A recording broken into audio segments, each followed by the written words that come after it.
जन्मदात्या आईबापावर झोपेत कुऱ्हाडीने घाव घालून निर्गुण खून, कारण ऐकूनच अंगावर काटा येईल। दारूच्या व्यसनाने आणखी एका कुटुंबाची दैना केली। दारूच्या व्यसनाला वेळीच आवर घातला, क्रोधावर नियंत्रण ठेवले तरच योग्य, अन्यथा काहीतरी अघटित घडल्याशिवाय राहत नाही। बुलढाणा जिल्ह्यात एका तरुणाचा संसार दारूमुळे तुटला। बायको त्याला सोडून माहेरी निघून गेली। आता तो शेती नावावर करून द्या किंवा दारूला पैसे द्या या कारणातून आई वडिलांशी वाद घालत होता। या वादातून त्याने जन्मदात्या माता पित्याचा खून केला आणि नंतर स्वतः आत्महत्या केली। ही घटना पाहून संसार उद्ध्वस्त करी दारू, बाटली स्पर्श नका करू, ही काही दशकापूर्वी दूरदर्शनवर येणारी जाहिरात आठवल्याशिवाय राहत नाही। या धक्कादायक घटनेचा सविस्तर वृत्तांत पुढे पाहण्याअगोदर जर तुम्ही या चॅनलवर जर नवीन असाल तर प्लीज आपल्या या मराठी चॅनलला नक्की सबस्क्राईब करा। चिखली तालुक्यातील चिखलीपासून 10 किलोमीटर अंतरावर असलेले सावरगाव डुकरे गाव, या गावामध्ये सुभाष दिगंबर पाटील वय वर्षे 70 कुटुंबासह राहतात। त्याच्या कुटुंबामध्ये पत्नी लता वय वर्षे 65, मोठा मुलगा शरद वय वर्षे 45, लहान मुलगा विशाल वय वर्षे 40, एक मुलगी विवाहित असून ती तिच्या सासरी नांदते। तर 2 वर्षापासून त्यांचा मोठा मुलगा शरद हा पत्नी आणि 2 अपत्यासह 300 मीटर अंतरावर वेगळा राहतो। सुभाष पाटील यांच्याजवळ लहान मुलगा विशाल असतो। विशालचा विवाहही काही वर्षापूर्वी झालेला होता, मात्र विशालला दारू पिण्याचे व्यसन जडलेले होते। तो काही कामधंदा न करता दिवस रात्र फक्त दारूच्या नशेतच असायचा। त्यामुळे विशालच्या पत्नीने त्याच्या दारूच्या व्यसनास कंटाळून नेहमीसाठी घर सोडले। ती माहेरी निघून गेली। तिने खावटीची केस दाखल केली। पत्नी सोडून गेल्याने विशालचे दारू पिण्याचे प्रमाण अधिकच वाढले। दारू पिण्यासाठी आई वडिलांना तो नेहमी पैसे मागून त्रस्त करत होता। माझ्या नावावर माझ्या वाटणीची शेती करा, अन्यथा मला दारूसाठी पैसे पुरवा, असा त्याचा नेहमीचा हट्ट असायचा। बऱ्याचदा त्याने दारूसाठी पैसे मागताना आई वडिलांच्या सोबत वाद घातलेला होता। दारूसाठी पैसे न दिल्यास मी तुमचा जीव घेईन अशी धमकी देत होता। त्याला नातेवाईकांनी व भावकीतील मंडळींनी बऱ्याचदा समजवण्याचा प्रयत्न केला, मात्र पालत्या घागरेवर पाणी। तो सर्वांचे एका कानाने ऐकायचा आणि दुसऱ्या कानाने सोडून द्यायचा।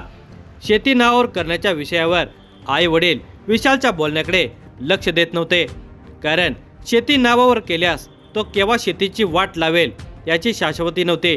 तर ते शेती नावावर करत नाहीत आणि दारू प्यायला पैसे देत नाहीत, म्हणून विशाल खूप चवताळलेला होता।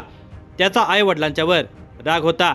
बुधवार दिनांक 5 नोव्हेंबर 2025 रोजी नेहमीप्रमाणे विशालचे वृद्ध आई वडील जेवण करून झोपे गेले। तो दारू पिऊन उशिरा घरी आलेला होता।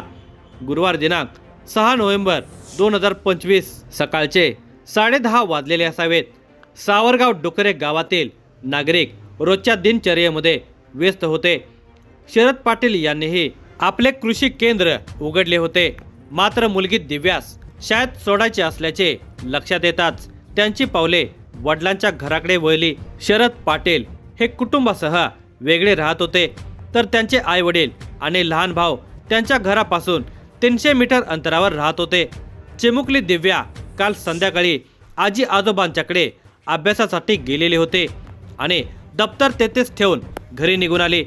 मुली शाळेत जायचे आहे म्हणून दप्तर घेण्यासाठी शरद हे वडिलांच्या घराजवळ पोहोचलेले होते। त्यांनी आई वडिलांना 2-3 वेळा जोराने आवाज दिला, पण घरातून कोणताच प्रतिसाद येत नव्हता।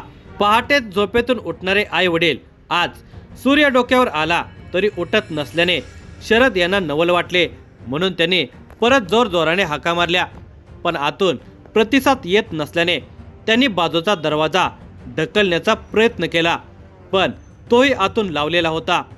शरद यांनी काही शेजाऱ्यांना आवाज देऊन बोलावून घेतले। त्यापैकी एकाने घराची खिडकी तोडून आत प्रवेश करून आतून दरवाजा उघडला। दरवाजा उघडताच सर्वांना धक्काच बसला।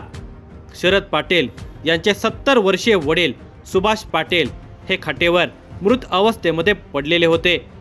त्यांच्या डोक्यावर एक मोठा घाव घालण्यात आलेला होता।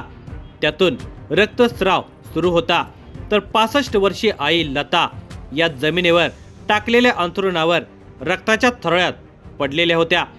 त्यांच्या गळ्यावर खोलवर जखम होते. त्यांच्या डोक्याजवळ एक रक्ताने माखलेली धारधार कुऱ्हाड पडलेली होते. दुसऱ्या खोलीमध्ये शरद यांचा लहान भाऊ विशाल याने गळफास घेतलेला होता. वृद्ध आई वडील मृत अवस्थेमध्ये पडलेल्या खोलीमध्ये सर्वत्र रक्ताचा सडा पडलेला होता. त्या घरातील चित्र अत्यंत विदारक आणि अंगावर काटा उभे करणारे होते. शरद पाटील यांनी आई वडील आणि भावाचा मृतदेह पाहून एकच आक्रोश केला. विशालने आई वडिलांची कुऱ्हाडीने हत्या करून आत्महत्या केल्याची खबर गावासह संपूर्ण जिल्ह्यामध्ये पसरली. गावकऱ्यांनी घटनास्थळी तोबागर्दी केली. घटना माहिती होताच चिखली पोलिसांनी घटनास्थळी धाव घेतली. फॉरेन्सिक टीमला घटनास्थळी पाचारण करण्यात आले. वरिष्ठ पोलीस अधिकाऱ्यांनी घटनास्थळी भेट देऊन पोलिसांना मार्गदर्शक सूचना केल्या.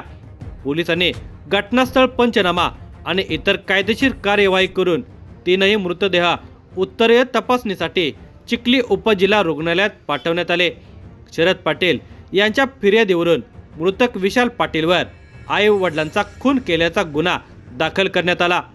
विशालच्या मनामध्ये आई वडिलांच्या विषयी क्रोध धगधगत होता.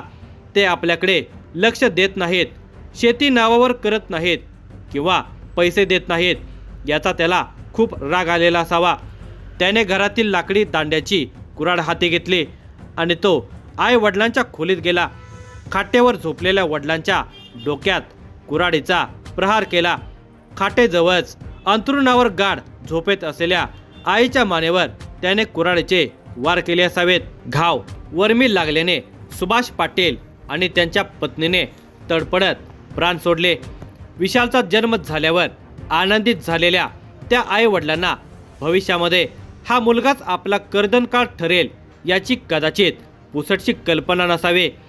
आई वडिलांची हत्या केल्याचा पश्चाताप झाल्याने कदाचित विशालने दुसऱ्या खोलीमध्ये गळफास घेऊन आत्महत्या केली असावी. पुत्राने जन्मदात्या आई वडिलांचा खून करून आत्महत्या केल्याने एकच खळबळ उडालेली होती. दाखल फिर्याद व पोलिसांच्या प्राथमिक तपासामध्ये दारूचे व्यसन असलेल्या पुत्राने आई वडिलांचे हत्याकांड केल्याचे स्पष्ट होत आहे.